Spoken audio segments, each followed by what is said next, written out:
नमस्कार दोस्तों। स्वागत है आप सभी का हमारे चैनल खौफ की दस्तक पर।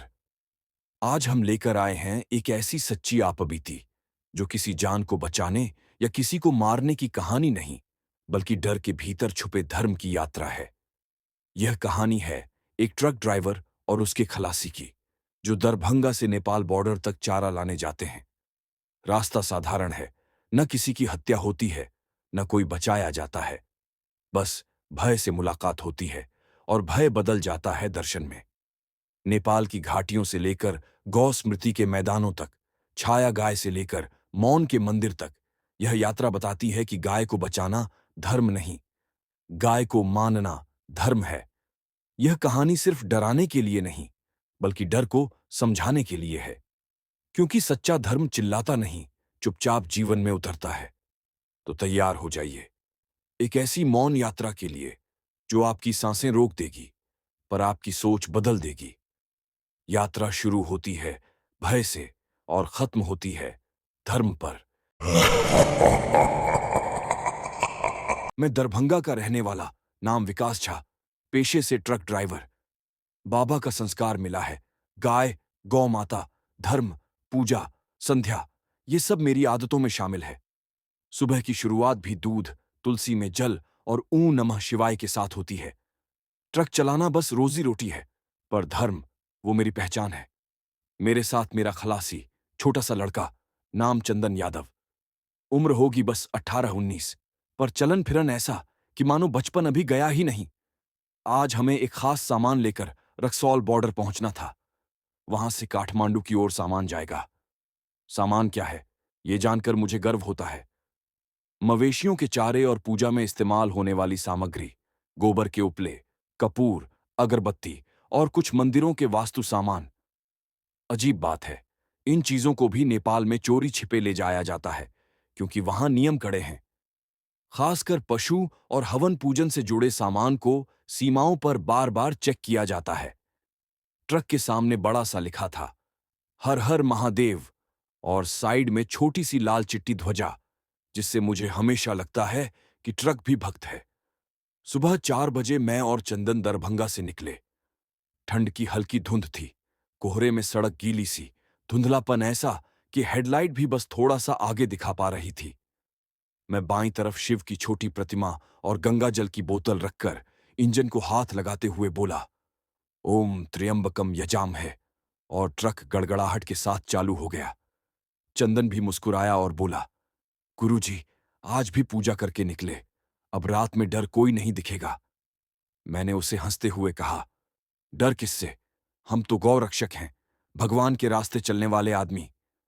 लेकिन चंदन फिर भी कंधा सिकोड़कर बोला, फिर भी रात वाली सड़क पर कभी कभी अजीब लगता है। चंदन अंधेरे से डरता था। पिछली सेवा में उसको किसी ने भूत की कहानी सुनाई थी, और तब से वह रात में छाया से भी डर जाता था। सुबह का समय था, लेकिन मौसम ने सबको धुंध में ढक दिया।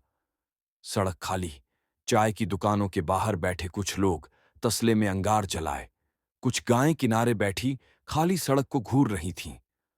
पता नहीं क्यों आज गायों की नजरें ज्यादा गहरी लग रही थीं, जैसे वो कुछ देख रही हों जिसे हम नहीं देख पा रहे। मैंने ट्रक का शीशा नीचे किया और हल्की ठंडी हवा अंदर आई। उस हवा में कुछ कच्चा सा गंध था, गिलोय या जली लकड़ी जैसा। शायद किसी ने रात में हवन किया होगा। चंदन बोला, ये गंध कहां से आती है गुरुजी? हर सुबह ये धुआं सा क्यों लगता है सड़क पर? मैंने कहा, ये धरती की खुशबू है चंदन।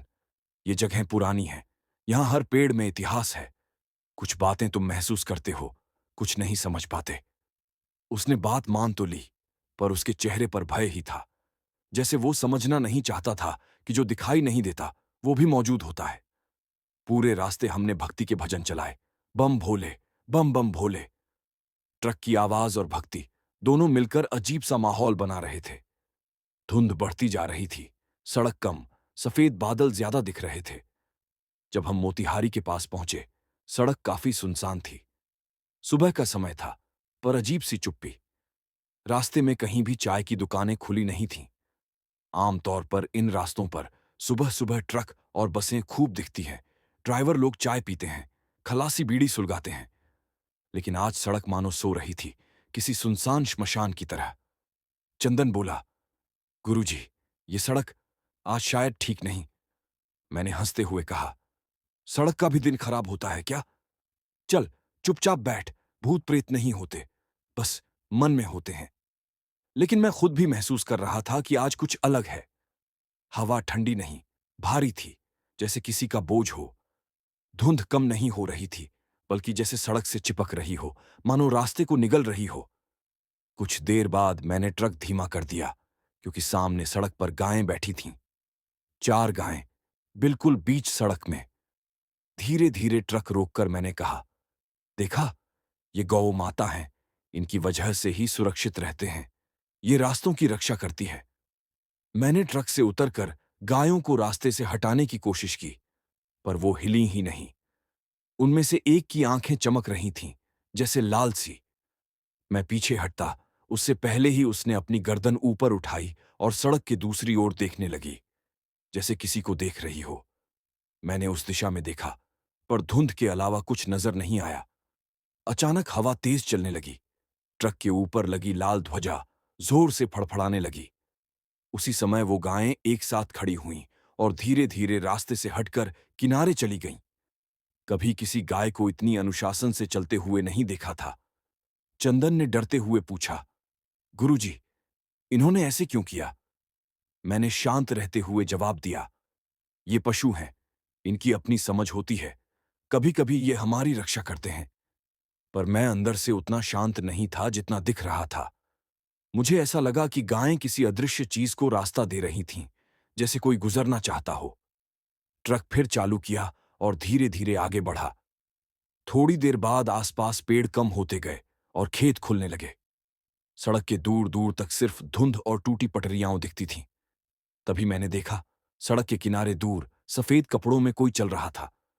पहले तो लगा कोई साधु है। उसकी चाल अजीब थी, धीमी पर एकदम सीधी। न मुड़ता, न कोई हिचक। मैंने ट्रक थोड़ा धीमा किया, सोचा कि साधु बाबा होंगे, शायद रास्ता पूछना हो या कोई आश्रम हो आसपास। पर जैसे ही हम करीब पहुंचे, वो आकृति रास्ते के किनारे उसी जगह ठहर गई। उसका चेहरा बिल्कुल दिखाई नहीं दे रहा था, बस धुंध में सफेद कपड़ा और काले बाल जैसे गिरते दिख रहे थे। चंदन घबरा गया और बोला, गुरुजी, रुकिए मत, आगे बढ़िए। मैंने कहा, अरे कोई साधु होंगे। लेकिन साधु होते हैं तो हाथ में कमंडल, रुद्राक्ष, कुछ न कुछ होता है। इनके पास कुछ भी नहीं था। सफेद कपड़ा, लंबे काले बाल और एकदम शांत खड़े, जैसे सड़क के पहरेदार हों। मैंने ट्रक आगे बढ़ाया। उस आकृति के पास से गुजरते समय मैंने खिड़की से बाहर झांक कर देखा, पर वो चेहरा वहां था ही नहीं, जैसे सिर खाली, बिना चेहरे का। झटके से मैं सीधा बैठ गया। ट्रक अपने आप डगमगाया। चंदन चीख पड़ा, भूत था गुरुजी, मैंने कहा था ना, मत रुकिए। मैंने गुस्से में उसको डांटा, कुछ भी बोलता है तू, चुप बैठ। पर मेरा अपना शरीर पसीने से भीग चुका था। दिसंबर की ठंड में मेरे हाथ कांप रहे थे। ट्रक अब मुझे भारी लगने लगा था, जैसे पहियों में भार बढ़ गया हो। एक्सीलरेटर दबाने पर भी ट्रक जैसे धीरे ही चल रहा था। 2 किलोमीटर बाद सड़क एकदम खाली, सिर्फ हम, हमारा ट्रक और वो धुंध। तभी ट्रक के पीछे से हल्की सी आवाज आई, जैसे किसी ने बॉडी पर हाथ फेरा हो, या नाखून। चिरर चिरर। मैंने रियर मिरर में देखा, कुछ नहीं। चंदन ने सुना और कांपते हुए बोला, गुरुजी, कोई पीछे है। मैंने खुद पर काबू रखते हुए कहा, कोई नहीं, ये हवा है। पर हवा में ऐसा स्पर्श नहीं होता। वो आवाज दोबारा आई, इस बार और लंबी। चिर्र। मेरे अंदर हिम्मत तो थी, पर इस सड़क पर अक्सर चोरी, स्मगलिंग और तांत्रिक भी चलते हैं, ये बात मुझे पता थी। डर भूतों का कम, इंसानों का ज्यादा था। इसलिए धीरे धीरे मैंने एक्सीलरेटर बढ़ाया और ट्रक स्पीड में आ गया।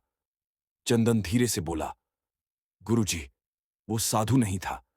मैंने कहा, हां, शायद नहीं था। ट्रक की स्पीड थोड़ी बढ़ी तो धुंध थोड़ा साफ दिखने लगी। तभी कहीं दूर से गायों की आवाजें सुनाई दीं, बार बार, लगातार।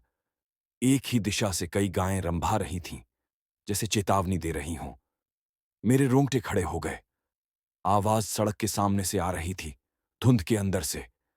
मैंने ब्रेक लगाया, ट्रक धीमा हुआ और जैसे ही हेडलाइट आगे पहुंची, धुंध के बीच गायों की आंखें चमकती दिखाई दीं। दर्जन गायें सड़क पर खड़ी थीं, सबकी निगाहें मेरी ओर, एकदम सीधी, जैसे पहरेदार हों। चंदन डर कर फुसफुसाया, गुरुजी, ये गायें यहां इतनी रात में। मैंने धीरे से कहा, ये रात नहीं चंदन, ये उनका समय है। अचानक तेज हवा चली, ध्वजा फिर जोर से फड़फड़ाई। गायें धीरे धीरे एक घेरे में खड़ी होने लगीं और तभी ट्रक के पीछे वही आवाज, चरर। और वो आवाज इस बार ट्रक की बॉडी पर नहीं, मेरे कानों के अंदर तक महसूस हुई, जैसे कोई बहुत पास खड़ा हो, बहुत पास। मैं तुरंत रियर मिरर में देखता हूं और वहां वही सफेद कपड़ा, बस एक पल को, फिर गायब। मेरी धड़कन रुक गई और मैं समझ गया, हम अब सिर्फ ट्रक ड्राइवर नहीं, सीमा पार करने वाले नहीं।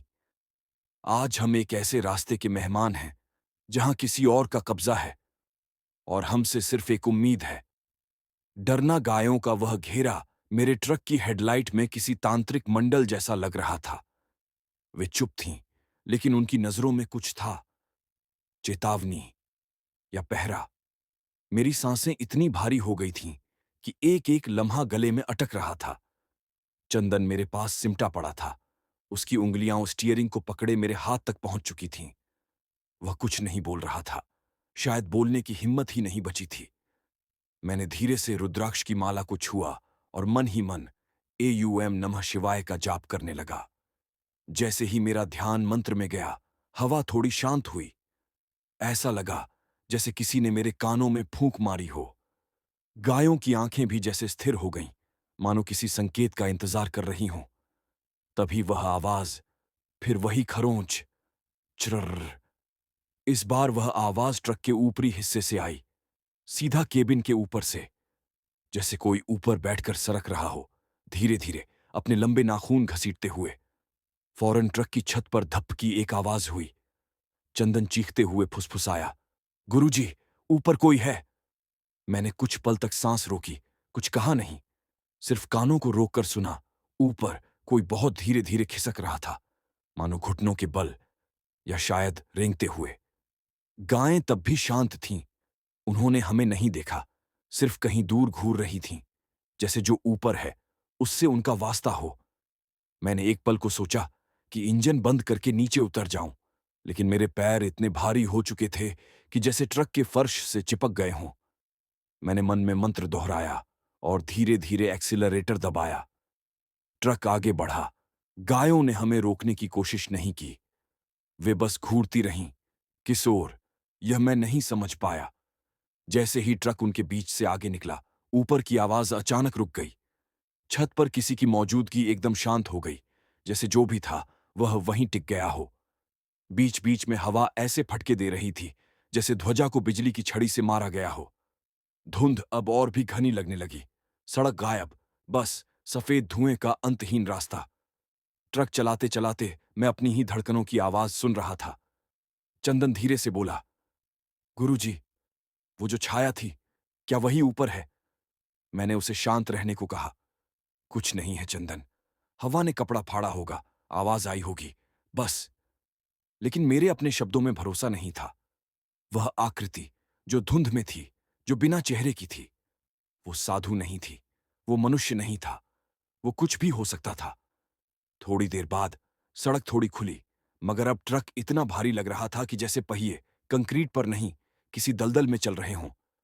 एक्सीलरेटर पूरा दबाया, तब जाकर मामूली स्पीड आई। मन में अजीब सा डर था कि कहीं ऊपर बैठा वह साथ ही ना चल रहा हो। अचानक ट्रक के बाईं खिड़की पर थाप पड़ी, एक जोरदार थप्पड़ जैसा। ठप्पा। मैंने तुरंत शीशे में देखा, कुछ नहीं। दूसरी थाप, ठप, लेकिन आसपास कोई नहीं था। चंदन कांप गया।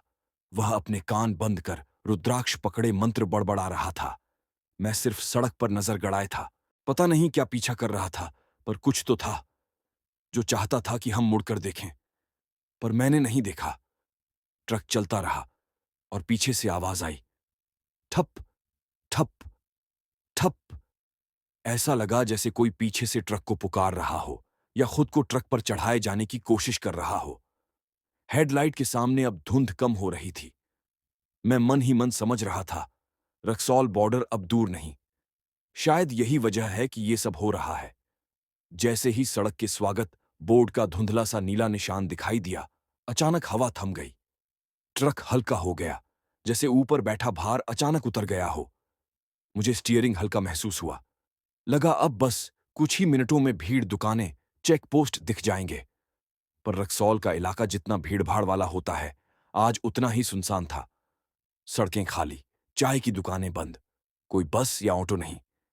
जिस जगह पर हमेशा शोर होता था, वहां आज मौन बिछा हुआ था, जैसे सिर्फ हम थे और सड़क।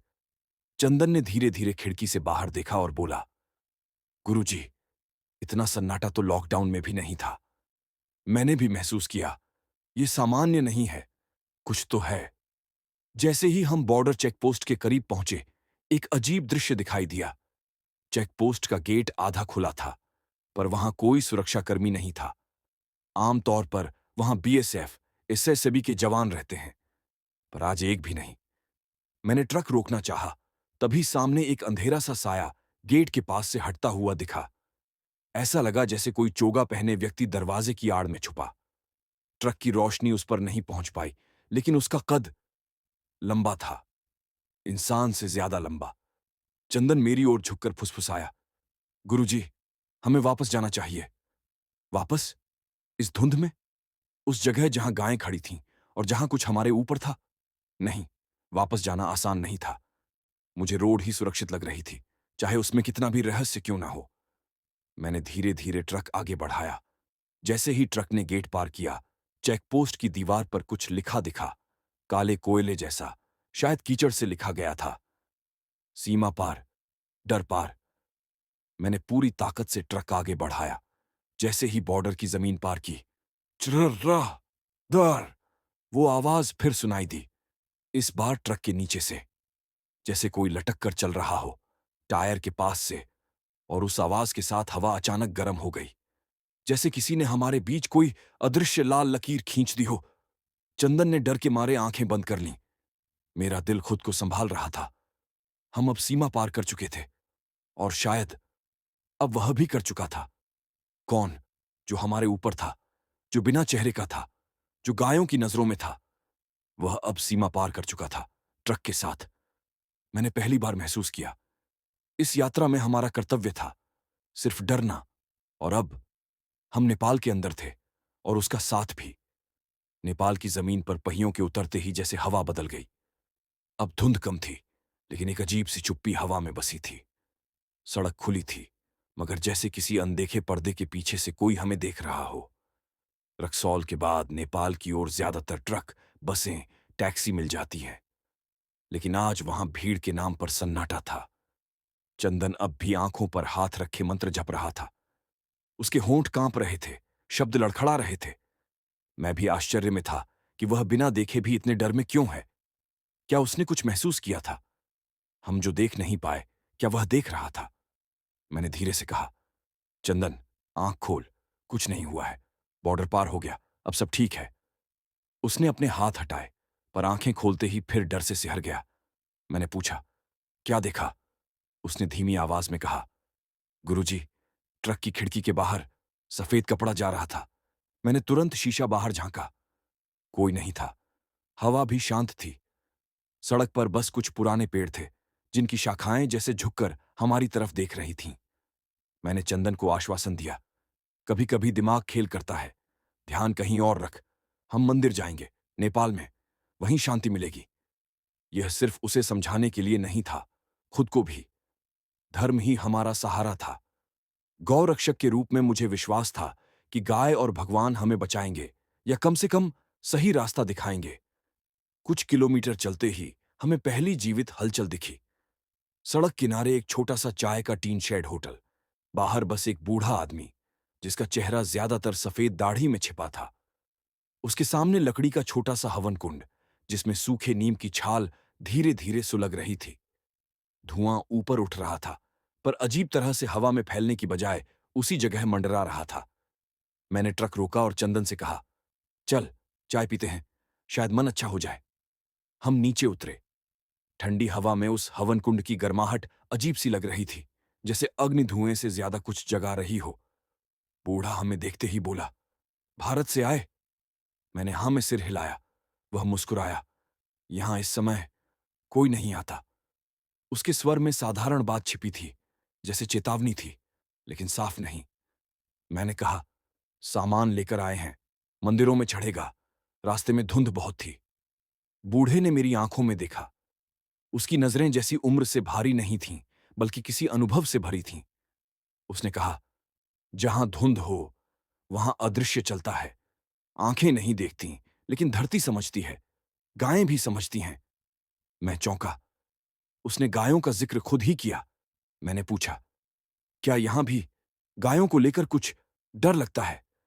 वह हल्की मुस्कान के साथ बोला, डर नहीं लगता, वो रक्षा करती हैं। चंदन कांपते हुए बोला, किससे रक्षा करती हैं? बाबा। बूढ़े ने उसकी बात का जवाब नहीं दिया। उसने हवन कुंड में शुष्क तुलसी की एक डंडी डाली। धुआं अचानक घना हो गया। हमें लगा जैसे धुआं सीधे हमारे चेहरे तक पहुंच गया हो। मैंने थोड़ा पीछे हटकर कहा, बाबा, चाय मिलेगी? वह बोला, मिलेगी, पर पहले जल लो। जल? मैंने पूछा।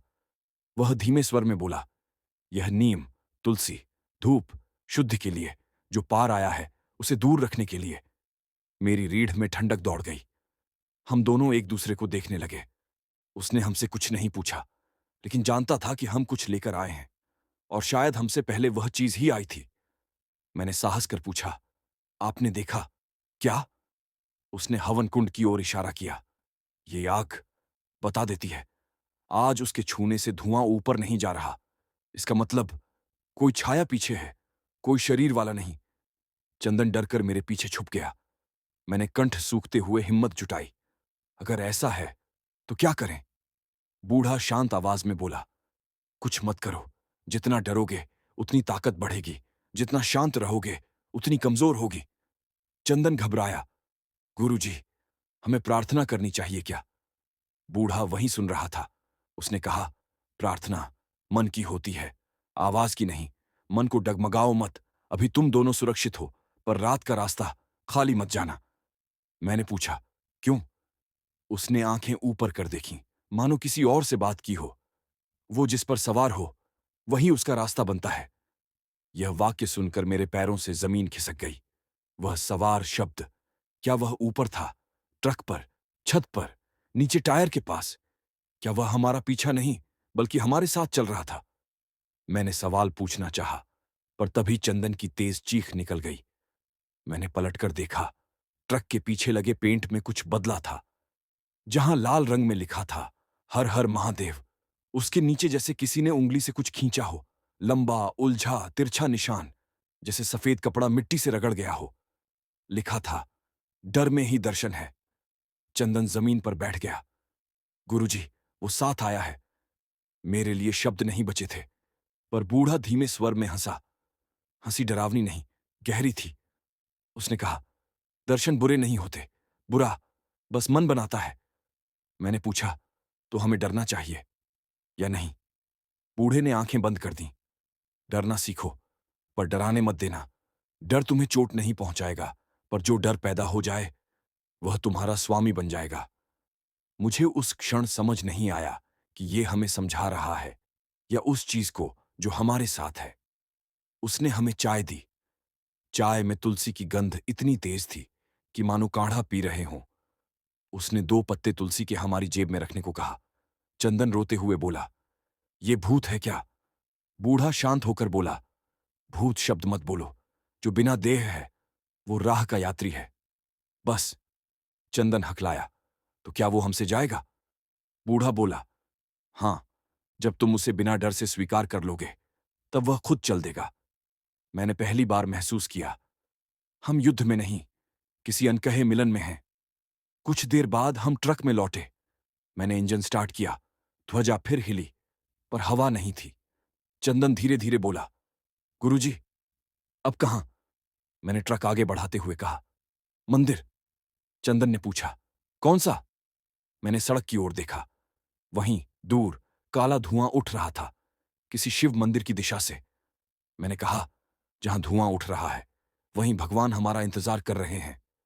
ट्रक फिर चल पड़ा, छाया भी शायद उसके साथ, और मैं समझ चुका था ये यात्रा सिर्फ सामान ले जाने की नहीं, ये यात्रा हमारे भीतर के डर को देखने की है और शायद उसके भी दर्शन कराने की।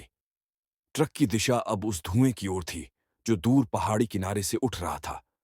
न धूप थी, न ठंड समझ आ रही थी, बस हवा के ताप में एक विचित्र सी स्थिरता थी, जैसे हवा भी किसी नियम में बंधी हो।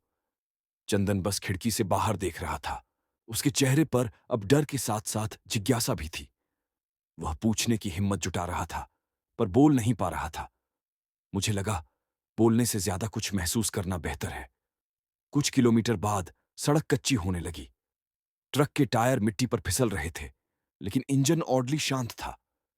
इतना भारी ट्रक, इतना भार, और फिर भी जैसे पहिए खुद चल रहे हों। मैंने एक्सीलरेटर कम भी किया तो भी ट्रक अपनी गति में आगे बढ़ रहा था। चंदन धीरे से बोला, गुरुजी। ट्रक अपने आप, मैंने जवाब दिया। कभी कभी मार्ग खुद चलता है। अगर मंजिल पवित्र हो तो पैरों को आदेश देने की जरूरत नहीं होती। पर यह वाक्य मैंने खुद के लिए भी बोला था। मुझे खुद डर था, क्या हम सच में किसी पवित्र स्थान की ओर जा रहे हैं या कोई हमें वहां बुला रहा है। आखिरकार वह मंदिर दिखने लगा, छोटा सा, लकड़ी और पत्थरों से बना, जैसे सदियों पुराना कोई तपस्थल हो। इसके सामने कोई भीड़ नहीं थी, कोई पुजारी नहीं, बस एक अजीब सी शांति। मंदिर के बाहर एक ऊंची त्रिशूल जो हवा में झूल नहीं रही थी, सीधी स्थिर थी, जैसे किसी ने उसे रोक रखा हो। मैंने ट्रक रोक दिया। जैसे ही ब्रेक लगाया, हवा तेज हो गई, ध्वजा जोर से फड़फड़ाई, और उसके बाद ठप। ट्रक के ऊपरी हिस्से से फिर वही आवाज आई। चंदन डरकर मेरे कान में फुसफुसाया, गुरुजी, वो ट्रक से उतरा नहीं है। मैं इनकार नहीं कर पाया। जिस तरह से ध्वजा हिल रही थी, उससे लग रहा था कि कोई उसे छू रहा है। मैंने गहरी सांस ली और उतरने का मन बनाया। चंदन को कहा, नीचे उतर, मंदिर के सामने खड़े होकर नमस्कार करें। यह स्थान साधारण नहीं। चंदन ने डरते हुए धीरे धीरे दरवाजा खोला। हम दोनों जब जमीन पर उतरे, अचानक मंदिर के घंटा झंझनाया, बिना किसी के छुए। चंदन चीख पड़ा, किसने बजाया गुरुजी? अंदर कोई नहीं है। मैंने उसे रोका, चुप, मंदिर की घंटी कभी खाली नहीं बजती। इसमें देव भी होते हैं और अदृश्य अस्तित्व भी। हम दोनों ने मंदिर की ओर हाथ जोड़े। फिर मैंने देखा, मंदिर के खाने में एक गाय खड़ी थी, बिल्कुल सफेद, शांत। उसकी आंखें स्याही जैसी काली, पर डर नहीं, आदेश था उनमें। उसने धीरे से गर्दन उठाई और हमारी ओर देखती रही। उसकी दृष्टि इतनी गहरी थी कि मुझे लगा हम उसके सामने नग्न हैं, अपने मन के साथ। चंदन हकलाया, गाय, मंदिर में क्यों? मैंने हाथ जोड़कर खड़े खड़े जवाब दिया, मंदिरों को हम मनुष्य पूजते हैं, पर पशु अस्तित्व को महसूस करते हैं। यह जगह गाय का भी घर है। गाय धीरे धीरे मंदिर के अंदर की ओर मुड़ी, कदमों की आहट बिना आवाज के। और अचानक उस गाय के पीछे वही सफेद कपड़े का परछाई जैसा आकृति, एक झलक, फिर धुएं में गायब। चंदन मेरे पीछे छिप गया। मैं स्थिर खड़ा रहा, मन में मंत्र चलता रहा, एयूएम नमः शिवाय, एयूएम नमः शिवाय। तभी मंदिर के दरवाजे की तरफ से आवाज आई, किसी गहरी ध्वनि की, डर, पूजा है। ये शब्द हवा ने नहीं बोले, किसी और ने नहीं बोले। वो ध्वनि भीतर से आई, सीधे कान में नहीं, अंदर, जैसे स्वयं मन बोल उठा हो। चंदन कांप कर रो पड़ा, गुरुजी, यहां क्या है? हम यहां क्यों आए? मैंने धीरे से कहा, हम नहीं आए, हमें बुलाया गया है। वह ताकत जो हमारे साथ चल रही है, वो हमें यहां लाना चाहती थी। चंदन डर कर बोला, किस लिए गुरुजी?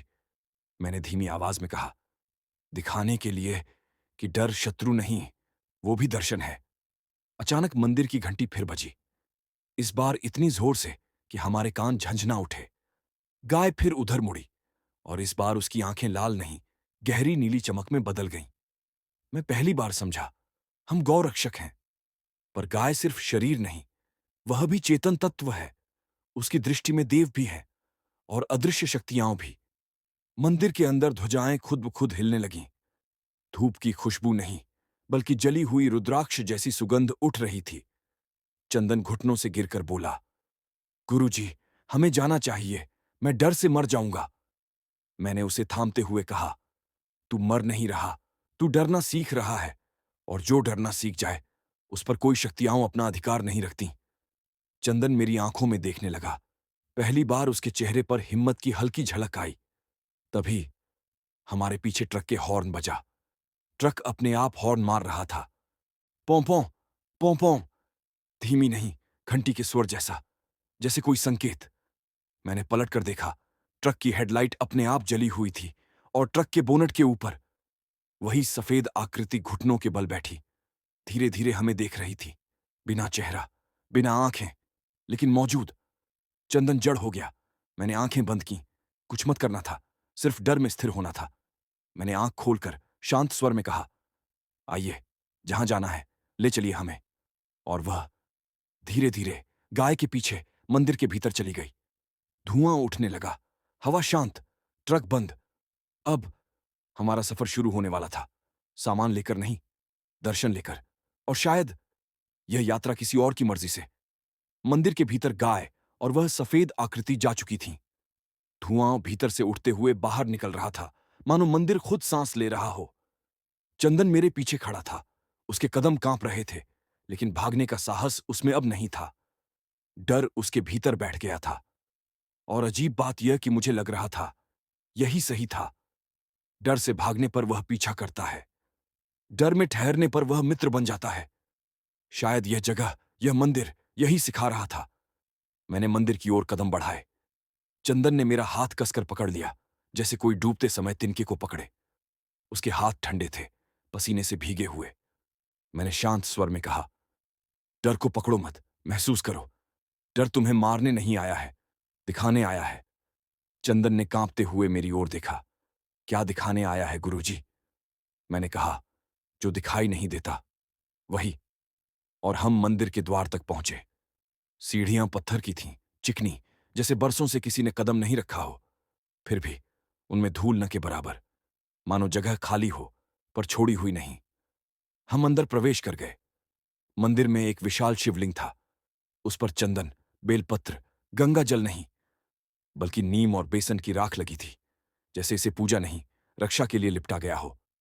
त्रिशूल खुद ब खुद खनखनाया।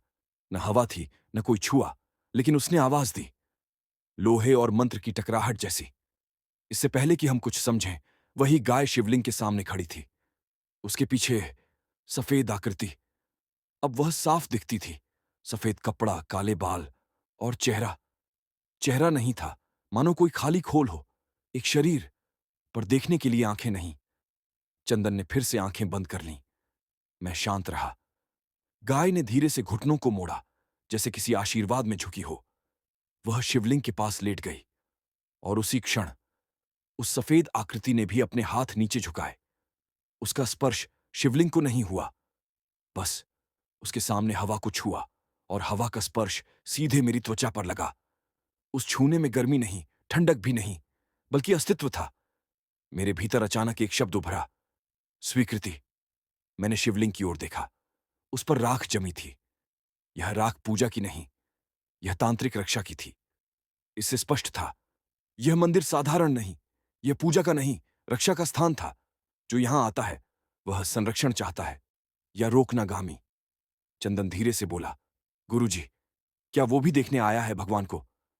मैंने जवाब दिया, नहीं, वो स्वयं दर्शन है, उसका शरीर नहीं, पर उसका भाव है। चंदन डरकर बोला, तो क्या यह भूत है? मैंने उसकी बात काट दी। भूत शब्द मत बोल। जिसका देह नहीं, वह अभिक्षित हो सकता है, देव का साथी या मार्ग का प्रहरी, जो हमसे सिर्फ भय चाहता है, क्योंकि भय ही प्रार्थना की सबसे गहरी अवस्था होती है। चंदन के होंठ कांपने लगे। डर, प्रार्थना? मैंने कहा, हां, जब तुम डरते हो तो तुम मन से खाली हो जाते हो। विचार नहीं, अहंकार नहीं, बस समर्पण। यह भी तो पूजा है। अचानक मंदिर की दीवारें हल्की सी कंपित हुईं, मानो किसी ने शंख फूंका हो, पर कोई आवाज नहीं। गाय ने उठकर धीरे धीरे हमारे पास आए। वह हमारे बिल्कुल सामने खड़ी हुई। उसकी सांस हमारी त्वचा पर लगी। उसकी आंखें गहरी, शांत, निर्देशात्मक। सफेद आकृति अभी भी शिवलिंग के सामने झुकी हुई थी। उसका कपड़ा जमीन से रगड़ रहा था, स्स, जैसे कोई मंत्र अधूरा हो। उसकी जगह मानो गाय मंत्र पूरी कर रही हो।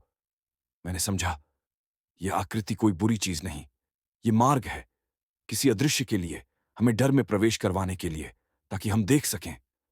मैंने गाय के माथे पर हाथ रखा। छूते ही उसकी आंखें बंद हो गईं। उसी क्षण सफेद आकृति धीरे धीरे खड़ी हुई। उसकी ओर से कोई चेहरा नहीं, लेकिन धुएं में एक हल्की आभा थी, मानो वह अब स्वीकार कर रही हो।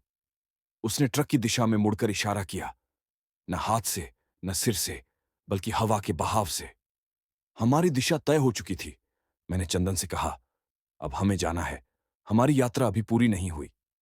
चंदन हकलाया, पर वो हमारे साथ आएगा। मैंने शांत स्वर में कहा, हां, यही तो लक्ष्य है। हम उसे छोड़ेंगे नहीं, वह हमें छोड़ देगा जब हम उसे समझ लेंगे। चंदन ने डर में सिर हिलाया, पर पहली बार उसके चेहरे पर भय के साथ श्रद्धा भी थी। हम ट्रक के पास वापस चले। जैसे ही हम ट्रक में बैठे, ध्वजा अपने आप शांत हो गई। इंजन बिना चाबी के भी हल्का कंपन करने लगा। सफेद आकृति मंदिर में ही रह गई। गाय शिवलिंग के पास लेट गई और ट्रक आहिस्ता आहिस्ता अपने आप आगे बढ़ने लगा। मैंने स्टीयरिंग पकड़ा नहीं, बस उसे चलने दिया। चंदन ने पूछा, गुरुजी, अब कहां? मैंने दूर सड़क की धुंध को देखकर कहा, जहां भय अगला कदम सिखाए। और ट्रक काली पहाड़ी दो सड़क की ओर बढ़ गया। आगे शायद कोई और दर्शन हमारा इंतजार कर रहा था, या शायद डर की अगली परत। ट्रक अपने आप चल रहा था, जैसे किसी अदृश्य मार्गदर्शक ने स्टीयरिंग पकड़ रखा हो। इंजन की आवाज पहले जैसी भारी नहीं थी, बल्कि धीमी, शांत, मंत्र जैसी, धक धक धक, जैसे कोई जप हो रहा हो। सड़क पहाड़ की ओर मुड़ चुकी थी। नेपाल की ये पहाड़ियां न बहुत ऊंची थीं, न सुरक्षित। इन रास्तों पर रात में अक्सर धुंध उतरती है और अचानक कोई मोड़ इतने करीब आ जाता है कि ड्राइवर की सांसें थम जाती हैं। लेकिन आज सड़क में धुंध नहीं, सन्नाटा था। चंदन धीरे धीरे खुद को सीट से सटाए बैठा था। उसकी आंखें आगे बनी रोशनी पर नहीं, बल्कि रियर मिरर पर टिकी थीं। मैं समझ रहा था, वह पीछे देख रहा था, उस चीज को जो अब ट्रक से उतर चुकी थी, शायद। लेकिन चंदन को लग रहा था कि कोई अभी भी साथ है। मैंने उससे पूछा, क्या देख रहा है? उसने डरते हुए कहा, गुरुजी, वहां पीछे साया चलता लग रहा है, जैसे कोई पेड़ों के साथ, ट्रक के बराबर बराबर। मैंने बिना पीछे देखे कहा, मत देख, जिसे यात्रा में शामिल किया है उससे डरकर पीछा मत कर। आगे देख, सड़क ही हमारी सच्चाई है। चंदन चुप हो गया, पर उसका डर कम नहीं हुआ। कभी कभी डर कम नहीं होता, खामोश हो जाता है। रात का पहाड़, अकेली सड़क, न कोई दुकान, न कोई वाहन। दूर कहीं पर झिंगुरों की आवाजें और बीच बीच में हवा के झटके। फिर अचानक हवा रुक जाए, मानो कोई सुन रहा हो। ट्रक सरपीन मोड़ पर चढ़ रहा था, शांत पर गहरी आवाज के साथ। चंदन ने धीरे धीरे कहा, गुरुजी, वो मंदिर, गाय और वो सफेद चीज, ये सब हमारे साथ क्यों? मैंने कहा, क्योंकि हम गौ रक्षक हैं। हम सिर्फ गाय की रक्षा नहीं करते, हम उस ऊर्जा की रक्षा करते हैं जो गाय में होती है। वह ऊर्जा कई लोगों की दहलीज होती है। हमने उसे छुआ, इसलिए जो अदृश्य था उसने भी हमें छू लिया। चंदन की सांसें तेज हो गईं। मतलब, हम चुन लिए गए हैं? मैंने मुस्कुराकर कहा, नहीं, हम पहचाने गए हैं। पहाड़ों में उतरती हवा अचानक गर्म होने लगी, जैसे किसी ने अंगार पर फूंक मारी हो। सड़क के दाएं तरफ कुछ पेड़ ऐसे लगे थे जैसे झुककर देख रहे हों। फिर अचानक एक मोड़ पर धुंध का गुब्बार, लेकिन गुब्बार सड़क पर नहीं, ऊपर, ऊपर, बहुत ऊपर, जैसे कोई धुएं का गलियारा आसमान से उतर रहा हो। चंदन की आवाज कांपी, ये धुंध जमीन पर नहीं क्यों? मैंने धीरे से कहा, क्योंकि ये धुआं नहीं, नजर है। चंदन ने सीट पर नाखून गड़ाते हुए पूछा, कौन देख रहा है? मैंने ट्रक मोड़ते हुए कहा, हमें नहीं, हमारे डर को। जैसे ही हम उस धुएं के नीचे से गुजरे, ट्रक की हेडलाइट अपने आप मंद हो गई। आवाज भारी हो गई, धूम। ट्रक अब खुद धीमा चल रहा था, जैसे सड़क पर कोई अदृश्य वजन पड़ा हो, जैसे हवा किसी की मौजूदगी से रुक गई हो। अचानक, थ्स, टायरों के पास कुछ घिसटने की आवाज आई। ना इंसान जैसी, न जानवर जैसी, बल्कि जैसे कोई लंबी वस्तु लटकती हुई ट्रक के साथ चल रही हो। चंदन ने खिड़की कसकर बंद कर दी। उसके होंठ कांप रहे थे। वो फिर साथ चल रहा है गुरुजी। मैंने आंखें बंद की। मेरे मन में मंदिर के बूढ़े की बात गूंजी, जितना शांत रहोगे उतनी कमजोर होगी। मैंने मन ही मन श्वास रोका, शांत, स्थिर, और अचानक ट्रक का बोझ हल्का हो गया। इंजन की आवाज फिर सामान्य, हेडलाइट फिर तेज। चंदन ने डरते हुए पूछा, गुरुजी, चला गया? मैंने कहा, नहीं, वो केवल उतना ही भारी होता है जितना तुम डरते हो। चंदन ने आंखें पूछी, क्या वो हमें डराने आया है? मैंने कहा, नहीं, वो हमें हमारा डर दिखाने आया है। हम डर से लड़े नहीं, डर को समझें। अचानक ट्रक एक मोड़ पर रुका, बिना ब्रेक दबाए, जैसे किसी ने रोका हो। सामने एक पत्थर का छोटा सा मंडप था। उसमें कोई मूर्ति नहीं, बस एक पुराना शिव का सुरमा रंग का त्रिशूल, और त्रिशूल के सहारे बंधा एक छोटा घंटा। घंटा अपने आप बजा, टन। चंदन सिहर गया। मैंने ट्रक का दरवाजा खोला। चंदन ने हाथ पकड़कर रोका। किधर जा रहे गुरुजी? ये जगह अच्छी नहीं लग रही। मैंने उसे शांत किया। अच्छा बुरा दिमाग सोचता है, पर डर सिर्फ सिखाता है। मैं नीचे उतरा, मंडप के पास गया। जैसे ही मैं करीब पहुंचा, हवा गर्म हो गई और त्रिशूल की छाया लंबी होकर सड़क तक फैल गई, मानो किसी ने रास्ता इस छाया से खींचा हो। इस छाया में कदम रखना जैसे किसी द्वार में प्रवेश। मैंने पीछे मुड़कर चंदन से कहा, उतर। उसने डरते हुए एक कदम बाहर रखा। जैसे ही उसका पैर उस छाया पर पड़ा, ट्रक की हेडलाइट अपने आप बंद। घंटा फिर बजा। हवा रुक गई और उस छाया में एक और छाया जुड़ गई। इस बार हमारी नहीं। चंदन कांप गया। गुरुजी, वो फिर आ गया। मैंने धीरे से कहा, हां, यही तो यात्रा है। हम उससे भागने नहीं, उसे स्वीकार करने आए हैं। चंदन रो पड़ा। क्यों? क्यों हम? मैंने शांत स्वर में कहा, क्योंकि गायों ने हमें चुना, और जो गौ के भाव को छू ले, उसे अदृश्य भी साथ लेकर चलता है। छाया धीरे धीरे हमारे सामने लंबी होने लगी, जैसे कोई अदृश्य यात्री फिर से हमारे साथ चलने को तैयार हो। सड़क शांत थी, पहाड़ स्थिर। हम तीन, मैं, चंदन और वह।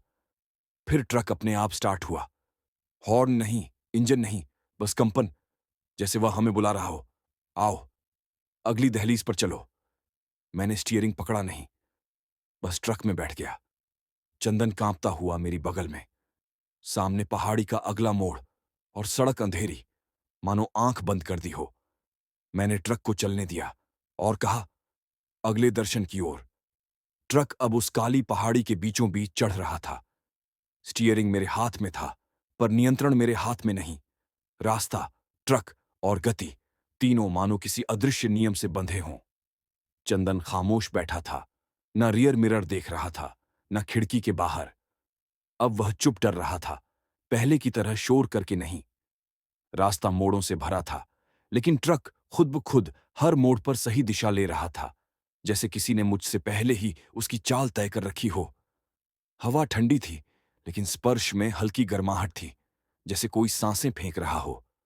थोड़ी दूर चलने पर सड़क के दाईं ओर एक चट्टान दिखी। उस चट्टान पर चिन्ह बने थे, हल्के गेरुए रंग से। कोई देव चिन्ह नहीं, पर जाने पहचाने लग रहे थे। वे किसी पशु के खुर जैसे थे। गाय शायद, पर खुर बहुत बड़े आकार के। उन चिन्हों पर अगरबत्ती जैसी सुगंध आ रही थी। चंदन ने उस चट्टान को देखा और फुसफुसाया, गुरुजी, ये किसके कदम हैं? मैंने धीमे स्वर में कहा, ये किसी देह वाले के नहीं, न पशु, न मानव। चंदन की सांस अटक गई। तो कौन? मैंने कहा, जिसे पथ की रक्षा करनी है। हम आगे बढ़े। रास्ता और संकरा होता गया। अचानक ट्रक ने अपने आप गति कम कर दी। सड़क के किनारे एक छोटा सा जलकुंड दिखा। पानी हिल नहीं रहा था, इसका मतलब हवा रुकी हुई थी। पानी में चांद का प्रतिबिंब नहीं था, जबकि चांद आसमान में मौजूद था। प्रतिबिंब गायब। चंदन घबरा गया। क्यों नहीं दिख रहा गुरुजी? पानी में चांद क्यों नहीं दिख रहा? मैंने गहरी सांस ली, क्योंकि यह जलकुंड प्रतिबिंब नहीं दिखाता, बल्कि निगाह रखता है। चंदन के चेहरे पर सवाल उभरे। निगाह, मैंने कहा, यह देखने के लिए है, जो देह वाला नहीं। जैसे ही ट्रक उस कुंड के पास पहुंचा, पानी में लहरें उठीं, हालांकि हवा न थी। उन लहरों में एक आकार उभरने लगा, गोल, फिर लंबा, फिर आंख जैसा, जैसे कोई आंख हमें पानी के भीतर से देख रही हो। चंदन ने खिड़की पूरी तरह बंद कर ली और मुझसे चिपक गया। गुरुजी, ये आंख है। किसकी? मैंने उसे शांत करने के लिए कहा। भय, मार्ग है। हम उसे प्रतिरोध नहीं करेंगे, हम उसे नजरअंदाज भी नहीं करेंगे। हम बस उसे देखेंगे, मानेंगे। हमारी हेडलाइटें उस जलकुंड पर पड़ीं। पानी में चमकते हुए आंख का आकार कुछ पल अस्तित्व में रहा और फिर गायब। लगता था जैसे उसने हमें देख लिया। बस इतना, और शायद वही पर्याप्त था। अब हवा गर्म हो गई। ट्रक थोड़ा तेज चलने लगा। चंदन धीरे से बोला, गुरुजी, वो जो आकर्षण है, वो हमारे साथ आगे जाना चाहता है क्या? मैंने कहा, नहीं, वह हमारे साथ नहीं जा रहा। वह हमें भेज रहा है, किसी और के पास, या किसी और स्थल की ओर। चंदन की आवाज डर से भरी थी, लेकिन अब जिज्ञासा भी मिश्रित थी। हम कहाँ जा रहे हैं? मैंने सड़क की ओर इशारा किया। आगे एक दोराहा था, जिस पर लिखा था, गौ अरण्य मार्ग। गौ अरण्य, गायों का वन, जहां गायें सामान्य नहीं मानी जाती, जहां आस्था, भय और ध्यान एक साथ बसे होते हैं। ट्रक सीधा उसी मार्ग पर मुड़ गया, बिना स्टीयरिंग मोड़े। अब सड़क दोनों तरफ पेड़ों से ढकी थी। पेड़ों की शाखाएं नीचे लटकती, जैसे हाथ हों जो आने वालों को छूना चाहती हों। अचानक मोड़ पर एक खुली जगह दिखी। वहां कुछ गायें थीं, मगर चबाती नहीं थीं, चलती भी नहीं थीं, बस सड़क की ओर देख रही थीं। उनकी आंखें काली थीं, पर शांत थीं, जैसे पहरेदार हों। चंदन हकलाया, गुरुजी, ये गायें हमारी ओर क्यों देख रही हैं? मैंने कहा, क्योंकि हम देह से नहीं, हम भाव लेकर जा रहे हैं। वो जानते हैं हम क्या लेकर जा रहे हैं। चंदन कांप गया। हम क्या लेकर जा रहे हैं? ट्रक ने स्वयं धीमा होकर रुकना शुरू किया। गायें थोड़ा और करीब आईं। उनमें कोई आवाज नहीं थी, न रंभाना, बस नजरें। उनकी नजरें कह रही थीं, कुछ भी मत उतराओ, कुछ भी मत छुओ। मैंने चंदन से कहा, नीचे मत उतरना, कोई आवाज मत करना, कोई प्रार्थना मत करना, सिर्फ शांति में रहो। गायों की आंखें अब धीरे धीरे नीली चमक में बदलने लगीं, जैसे मंदिर की गाय की। उनकी सांसें गर्म थीं और हवा ठंडी हो गई। उल्टा, चंदन ने आंखें बंद कर लीं। मैंने नहीं की। मैं धीरे से बोला, हमें देखा जा रहा है, भय से नहीं, स्वीकृति से। गायों ने धीरे धीरे कदम पीछे लिए। हवा शांत हो गई, नीली चमक मिट गई, और तभी रियर मिरर में कुछ हिला। वही सफेद छाया बेहद धीरे से, इस बार कुछ दूरी पर, लेकिन साथ। वह गायों को नहीं, हमें देख रही थी, एकदम शांत। चंदन ने धीमे स्वर में पूछा, क्या अब रास्ता साफ है? मैंने कहा, हां, अब हमें आगे जाना है, जो हमें बुला रहा है, वहां तक। और ट्रक खुद ही आगे चल दिया। पीछे गायें, पीछे जलकुंड की आंख, पीछे मंदिर, पीछे सफेद यात्री। साथ नहीं, बल्कि दर्शन करके हमें आगे भेज रहा था। अब पहाड़ खत्म होने लगा, नीचे घाटी, और घाटी के बीच एक अजीब सा मैदान दिखने लगा, जहां कोई मंदिर नहीं, पर जहां पूजा होने वाली लग रही थी। चंदन ने भय और श्रद्धा के साथ पूछा, गुरुजी, क्या दर्शन अभी बाकी है? मैंने कहा, हां, अब सबसे गहरा दर्शन आने वाला है। पहाड़ की उतराई धीरे धीरे खत्म हो रही थी। सामने फैला मैदान किसी प्राचीन ग्रंथ जैसा महसूस हो रहा था, शांत, खाली, पर किसी बड़ी बात का संकेत देता हुआ। आसमान धूसर था, सूर्य ढल चुका था, पर पूरी अंधेरी रात भी नहीं आई थी। गोधूलि का समय था, वह समय जब गायें घर लौटती हैं, जब रात्रि और दिन मिलते हैं, जब प्रकाश और अंधकार का स्पर्श होता है। गोधूलि समय को रहस्य माना जाता है, न दिन न रात, उसके नियम कुछ और होते हैं। चंदन खिड़की से इस विशाल मैदान को देख रहा था। गुरुजी, यह जगह खाली क्यों है? कोई घर, कोई झोपड़ी भी नहीं। मैंने धीमे से कहा, यह खुला मैदान है, कोई यहां रहता नहीं, पर यह खाली नहीं, यह किसी का स्थान है। किसका? चंदन का प्रश्न कांपता हुआ। मैंने जवाब दिया, गायों का, और उन चीजों का जो उनके साथ चलती हैं, अदृश्य। ट्रक मैदान के बीचों बीच धीरे धीरे रुक गया। इंजन बंद होने जैसा लगा, पर बंद नहीं हुआ, बस स्थिर हो गया, जैसे ट्रक भी किसी नियम की प्रतीक्षा कर रहा था। चारों ओर घास थी, पर हवा नहीं थी। मैदान शांत था, पर सुनाई दे रहा था, जैसे कोई प्राचीन लय जो कान से नहीं, हड्डियों से महसूस होती है। दूर से एक हल्की रंभाहट की आवाज आई। हम्म हम्म धीरे, मानो कोई गाय कहीं दूर जा रही हो या आ रही हो। चंदन धीरे से बोला, क्या यहां गायें होंगी? मैंने कहा, होंगी या नहीं, उनका भाव जरूर है। कुछ सेकंड बाद हवा चली, लेकिन मन पर, शरीर पर नहीं। ऐसा लगा जैसे किसी ने हमारी तरफ ध्यान दिया हो। तभी ट्रक के सामने की घास में हल्की हलचल हुई। घास झुकी और उठी, जैसे किसी ने पांव रखे हों, लेकिन वहां कोई दिखाई नहीं दिया। चंदन ने अचानक मेरे हाथ पकड़ लिए। गुरुजी, कुछ चल रहा है यहां।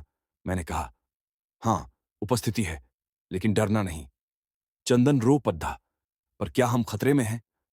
मैंने शांत स्वर में उत्तर दिया, जो दर्शन कर रहे हैं वे खतरे में नहीं होते। खतरा समझने वालों को होता है। हम समझ रहे हैं या कोशिश कर रहे हैं। घास फिर हिली। अब वह गोल आकार में झुक रही थी, जैसे कोई गोल घूम रहा हो, दाएं नहीं, बाएं नहीं, बल्कि चक्कर में। और अचानक जहां घास झुकी वहां दिखने लगा एक गाय की आकृति। पहले धुंधली, फिर थोड़ी स्पष्ट।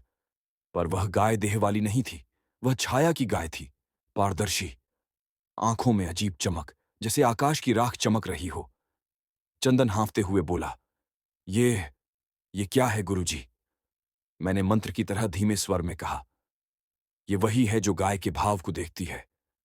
जब कोई गौ रक्षक सच्ची नीयत से चलता है तो उसे सिर्फ देह नहीं, भाव दिखाई देने लगता है। उस गाय की छाया धीरे धीरे हमारे ट्रक की ओर बढ़ने लगी। ट्रक की हेडलाइट अपने आप मंद हो गई, मानो उसे समर्पण करना पड़ रहा हो। गाय पास आई और ट्रक के सामने रुक गई।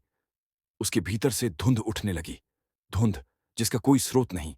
और तभी वह सफेद आकृति जो मंदिर में रह गई थी, उसकी छाया अचानक ट्रक के बगल में लंबी होकर उभर आई, जैसे उसने फिर से संगत पकड़ ली हो। अब हम तीन की यात्रा फिर वहीं थी, मैं, चंदन और वह। लेकिन अब उसके साथ एक चौथी उपस्थिति थी, गाय का भाव।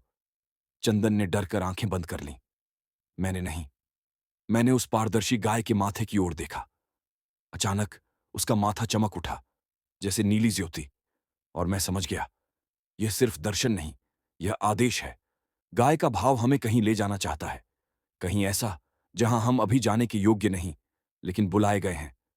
ट्रक अपने आप फिर स्टार्ट हो गया।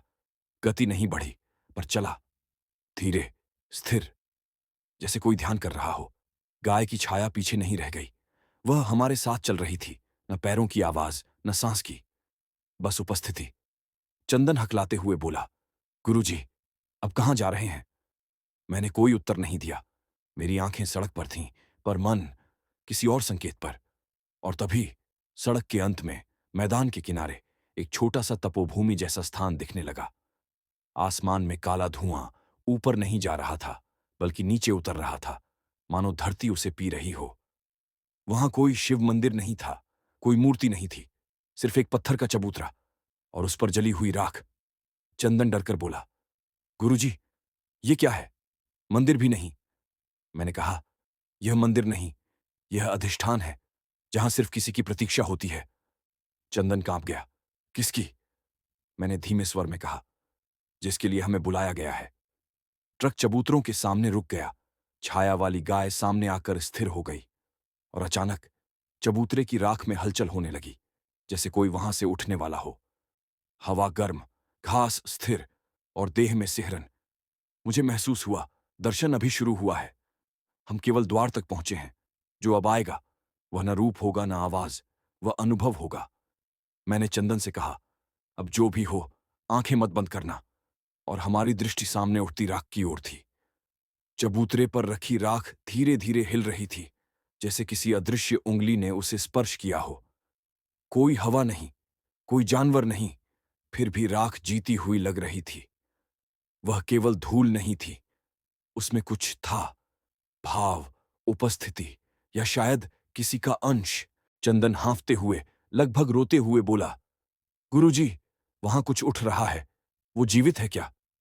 मैंने उसकी ओर न देखकर राख को देखते हुए कहा, यह देह नहीं, यह स्मृति है। यह किसी की उपस्थिति का अवशेष है। अवशेष गायब नहीं होता, वह वापस पुकारता है। राख का रंग धीरे धीरे धूसर से सफेद होने लगा। गोधूली की रोशनी उस सफेदी को और उजली बना रही थी, जैसे चांदनी जमीन पर उतर आई हो। और फिर राख गोलाकार घूमने लगी, दाहिनी दिशा में। चंदन घुटनों के बल गिरकर रो पड़ा। गुरुजी, ये मंत्र जैसा क्यों घूम रहा है? मैंने जवाब दिया, क्योंकि यह भी पूजा है। राख चक्र में घूमती है, जैसे समय, जैसे जीवन, जैसे भय। चंदन की सांसें तेज हो गईं। भय भी पूजा है, मैंने बहुत शांत स्वर में कहा। हां, भय तुम्हें अहंकार से खाली करता है। खाली मन ही दर्शन के योग्य होता है। चंदन ने मेरी ओर देखा। उसकी आंखों में भय था, पर श्रद्धा भी उतरने लगी थी। भय प्लस श्रद्धा, यही भाव गोधूली चाहता है। चंदन ने पूछा, गुरुजी, यहां कौन था? किसकी राख है? मैंने राह चलते चलते यह समझा था, पर अब महसूस भी कर रहा था। मैंने निगाह चबूतरे पर टिकाए हुए कहा, यह किसी साधु की नहीं, किसी तांत्रिक की नहीं, यह गाय की राख है। चंदन सूख गया। गाय की? लेकिन गाय को जलाया क्यों? मैंने कहा, यह मरकर नहीं जली, यह समर्पित हुई थी। जिस गाय का भाव इतना शुद्ध हो, वह उस देह से मुक्त होकर भी इस दुनिया में रहती है। देह न होने पर भी उसका संरक्षण चलता है। चंदन फुसफुसाया, गाय बिना देह हमें बचा रही है क्या? मैंने उसकी ओर देखा। नहीं, वह हमें देख रही है। रक्षा करना उसका धर्म नहीं, दर्शन कराना उसका धर्म है। राख से अब हल्की चमक उठने लगी। नीली, फिर पीली, फिर हल्की लाल, जैसे तीन लपटें, शिव, शांति और शक्ति। अचानक वही छाया गाय चबूतरे की ओर मुड़ी। उसका सिर उन चमकती राखों के सामने झुक गया, जैसे प्रणाम। चंदन फुसफुसाया, ये छाया गाय भी पूजा कर रही है। मैंने उत्तर दिया, ये देह नहीं, ये भाव है। भाव ही पूजा है, देह तो बस पात्र है। चंदन कांपा। वह अब डर और श्रद्धा के बीच झूल रहा था।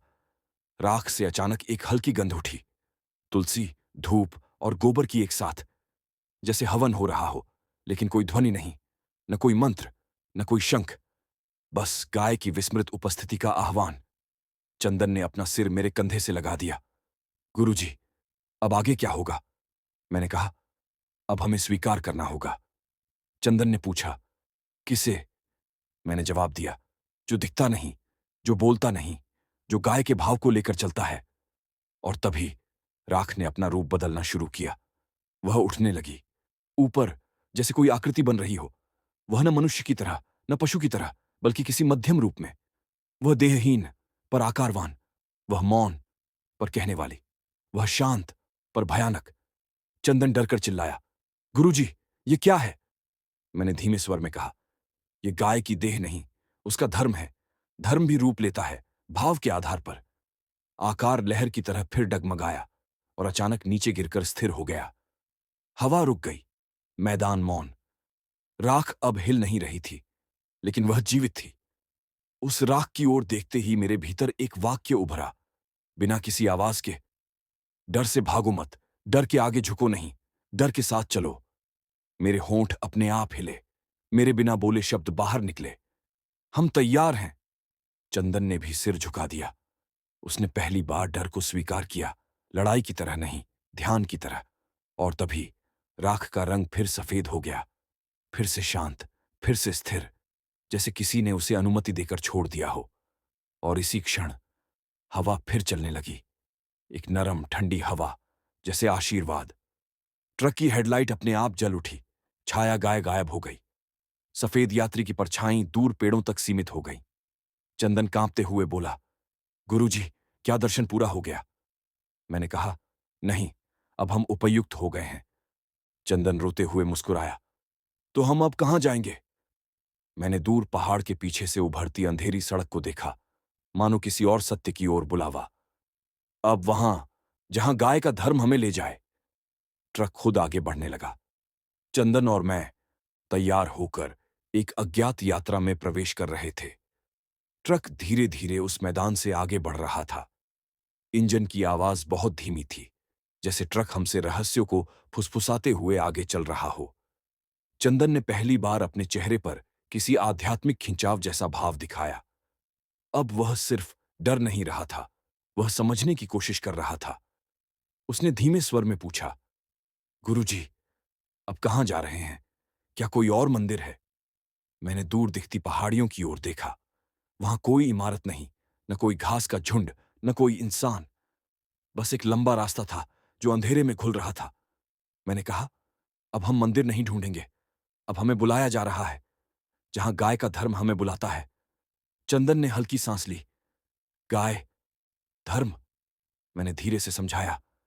मानव धर्म पूजा है, पशु धर्म रक्षा है, पर गाय का धर्म स्मृति है। स्मृति जो खेतों, भूख, भक्ति, दूध और मृत्यु सबको जोड़ती है। यही स्मृति जीवित रहती है। देह से मुक्त होकर भी चंदन स्तब्ध हो गया। उसने शायद कभी गाय को इस रूप में नहीं सोचा था। अचानक सड़क के दोनों ओर गायों की घंटियों की आवाजें आने लगीं। छन्नन छन्नन। लेकिन वहां कोई गाय नहीं थी। सिर्फ आवाजें। उन आवाजों में मीठा स्वर था, पर एक चेतावनी भी, जैसे घंटी सिर्फ पूजा नहीं, निगरानी भी करती हो। चंदन घबराकर बोला, ये आवाजें कहां से आ रही हैं गुरुजी? गायें दिखती क्यों नहीं? मैंने हवा की ओर देखा, क्योंकि ये गाय की देह की आवाज नहीं, इनकी उपस्थिति की आवाज है। ये गौध्वनि है। चंदन ने हकलाते हुए पूछा, गौध्वनि? मैंने कहा, जब गायें किसी अदृश्य को स्वीकार करती हैं या रास्ता खोलती है, तब घंटी बजती है। यह आवाज अगली मंजिल की अनुमति है। ट्रक आगे बढ़ने लगा। अब सड़क और संकरी, घनघोर अंधेरी और पूरी तरह सुनसान थी। घंटियों की आवाज कुछ सेकंड के लिए तेज हुई और फिर अचानक एकदम शांत। चंदन ने फुसफुसाते हुए कहा, खामोशी। ये खामोशी क्यों? मैंने धीमी आवाज में कहा, क्योंकि अब हम उनकी जमीन पर हैं। यहां आवाज मन की होती है, कान की नहीं। चंदन ने रियर मिरर में देखा और कांप गया। उसने मुझे झकझोर कर कहा, गुरुजी, पीछे फिर वही सफेद आकृति। मैंने मिरर में तुरंत नहीं देखा। मैंने उससे कहा, मत देख, उसे देखने की जरूरत नहीं। वह मार्गदर्शक है, पीछा करने वाला नहीं। चंदन डर के बावजूद मान गया। उसने सर नीचे कर लिया। कुछ देर बाद सड़क एक खुली जगह पर निकली। वहां एक सरोवर था, बिल्कुल शांत, जैसे मरा हुआ पानी।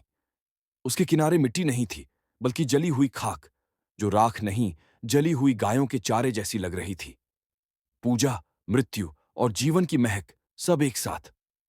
सरोवर के किनारे एक छोटा सा शिला चबूतरा था। उस पर एक गाय की लोहे की घंटी रखी थी, पर घिसी हुई, जैसे वर्षों से किसी ने छुआ ना हो। चंदन ने कांपते हुए पूछा, क्या हम नीचे जाएं?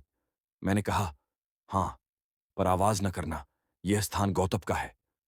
हम दोनों नीचे उतरे, धीरे धीरे, शांति से, जैसे कोई आंख हमारी हर चाल देख रही हो। हम घंटी के पास पहुंचे। चंदन उसे छूने लगा, पर मैंने उसका हाथ रोक लिया। स्पर्श मत करो, यह वस्तु नहीं, यह अनुभव है। घंटी का काम आवाज नहीं, स्मृति जगाना है। चंदन धीरे से बैठ गया। सरोवर की ओर हवा चली। अब पानी में तरंगें उठने लगीं, जैसे कोई कथा सुनाना चाहती हो। और तभी पानी में आकृति उभरने लगी। गायों की नहीं, मनुष्यों की भी नहीं। वह आकृति गाय और इंसान की मिश्रित सी थी। देह नहीं, बस प्रभाव। उसके सिर पर सींग नहीं, पर माथे पर कोई उज्जवल बिंदी जैसी चमक। आंखें शांत, न भूत जैसी, न जीवित जैसी, गहरी, स्थिर, निर्विकार। चंदन ने मेरे कंधे में नाखून गड़ा दिए। गुरुजी, ये ये क्या है? मैंने उस आकृति के सामने सिर झुकाते हुए कहा, यह गौ धर्म का प्रतिबिंब है। गाय के भीतर जो सनातन है, उसका स्वरूप। चंदन की सांसें अटकने लगीं। तो क्या यह देवी है? मैंने कहा, देवी नहीं, देवता नहीं, यह भाव है। गौ भाव, जिसे न पूजा जाता है, न पूजा करना चाहिए। इसे बस स्वीकार किया जाता है। चंदन कांप कर पूछने लगा, यह हमें क्या चाहता है? मैंने कहा, दर्शन और सीख कि भय में भी श्रद्धा होनी चाहिए। अचानक सरोवर की वह आकृति जैसे पिघलने लगी, जैसे पानी में घुल गई हो, और उसी क्षण घंटी अपने आप हिली। छन्नन। पर इस बार घंटी की आवाज नहीं, उसका अर्थ सुनाई दिया। मुझे ऐसा लगा कि कोई बोल रहा है, डर को मत मारो, डर को जानो, डर से मत भागो, डर को मानो। और तभी ट्रक का हॉर्न अपने आप एक बार बजा। पोम। न डराने वाला, न चेतावनी, बस बुलावा। मैंने कहा, चलो, सीख हो गई, अब यात्रा आगे बढ़ेगी। चंदन उठ गया, गहरी सांस लेकर बोला, गुरुजी, अब हम डरेंगे नहीं। मैंने उसकी ओर देखा। नहीं, हम डर को साथ लेकर चलेंगे, यही सही मार्ग है। हम ट्रक में बैठ गए। सरोवर शांत हो गया, घंटी स्थिर, आकृति गायब। अब बस यात्रा बाकी थी। ट्रक आगे बढ़ा और सफेद आकृति फिर हमारे पीछे नहीं, बगल में चलने लगी। अब वह साथ थी, पीछा करने वाली नहीं। अब वह मार्ग थी। ट्रक फिर से सड़क पर चल पड़ा। अब वह सफेद आकृति पीछे नहीं रही थी, वह ट्रक के साथ साथ चल रही थी, जैसे छाया नहीं, जैसे कोई साथी। लेकिन यह संगति डरावनी थी। चंदन अब उसे देखकर चीखता नहीं, सिकुड़ता नहीं, बस सीधे बैठा था, जैसे उसने भय को स्वीकार कर लिया हो। पहले वह डरता था, अब वह डर के साथ चल रहा था। यही परिवर्तन था। यह डर मिटाने की नहीं, उसे समझने की कथा थी। रात गहरी हो चुकी थी। सितारे भी जैसे पहाड़ के पीछे छुप गए थे। कल्पना और सच्चाई के बीच की रेखा पतली होती जा रही थी। सड़क काली थी, लेकिन ट्रक की हेडलाइट उसे किसी प्राचीन भित्ति चित्र की तरह रोशन कर रही थी, रहस्य से भरी, अर्थों से भारी। चंदन ने धीमे स्वर में पूछा, गुरुजी, जब वो सफेद चीज हमारे पास रह सकती है, तो ये गाय, ये आकृतियां, ये सब क्यों दिख रहे थे? मैंने जवाब दिया, वो सब रास्ता था, दर्शन को समझने का। डर को शीशा बनाकर उन्होंने हमें दिखाया, जो हम नहीं देखते। चंदन विचार में खो गया। कुछ देर बाद उसने पूछा, डर दर्शन है? मैंने कहा, डर सही हो तो हां, गलत हो तो सिर्फ यातना। चंदन की आंखें प्रश्नों में डूबी थीं। सही और गलत में फर्क क्या है? मैंने सड़क की ओर देखते हुए कहा, जो तुम्हें अज्ञान की ओर ले जाए वो गलत डर, जो तुम्हें समझ की ओर ले जाए वह सही डर। डर जो अंधा करे, गलत। डर जो ध्यान बन जाए, सही। चंदन के चेहरे पर पहली बार भय की रोशनी थी, अंधेरा नहीं। अचानक ट्रक के सामने कुछ हरकत हुई। दो गायें सड़क के बीच खड़ी थीं, पर अजीब बात यह, वे हिल नहीं रही थीं। उनकी आंखें खुली थीं, लेकिन उनमें पुतलियां नहीं थीं। बस सफेद, चमकीली सतह, मानो आंखों में प्रकाश हो, दृश्य नहीं। चंदन कांप कर बोला, ये जीवित हैं या? मैंने शांत आवाज में कहा, ये जीवित नहीं, ये भावहीन है। जो भाव छोड़ चुका, देह में रहकर भी जीवित नहीं होता। ऐसी गायें केवल प्रहरी होती हैं। चंदन ने कहा, प्रहरी किसकी? मैंने गंभीर स्वर में उत्तर दिया, भय की गोद में जो ज्ञान है, उसकी। ट्रक धीरे से उनके पास रुका। गायें हटी नहीं, उनकी आंखें हिली नहीं, बस एक गूढ़ मौन था। अचानक ट्रक के बगल में चल रही सफेद आकृति उन गायों के सामने जाकर ठहर गई। उसका सिर थोड़ा झुका, जैसे प्रणाम कर रही हो। और तभी गायों की आंखों में नीली चमक दौड़ गई। पुतलियां उभर आईं और वे शांत होकर किनारे हट गईं। चंदन की सांस अटक गई। गुरुजी, वो आकृति यही थी जिसने उन्हें जागा दिया? मैंने कहा, हां, क्योंकि अब हम दर्शन लेने के योग्य हो चुके हैं। और ये गायें द्वारपाल थीं। ट्रक आगे बढ़ा। सफेद आकृति फिर हमारे बगल में। न जल्दी, न देरी। बिना शरीर के हाथ पैर, पर चाल ऐसे जैसे हवा में चलते किसी विचार की हो। रास्ता अब घाटी से बाहर निकल रहा था। हम नीचे उतर रहे थे, गहराई में। अंधेरे के बीच कहीं एक गांव दिखा, लेकिन गांव रोशन नहीं था। घर थे, आवाजें वो नहीं, मानो लोग हैं, पर चुप हैं। चंदन ने धीमे स्वर में पूछा, ये गांव कैसा है गुरुजी? लोग यहां रहते क्यों नहीं दिखते?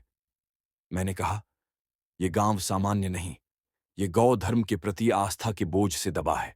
लोग रहते हैं यहां, पर आवाज नहीं करते। आवाज, यहां पूजा नहीं। चंदन घबराया, तो यहां की पूजा क्या है? मैंने उत्तर दिया, दृष्टि। यहां पूजा देखने में है, बोलने में नहीं।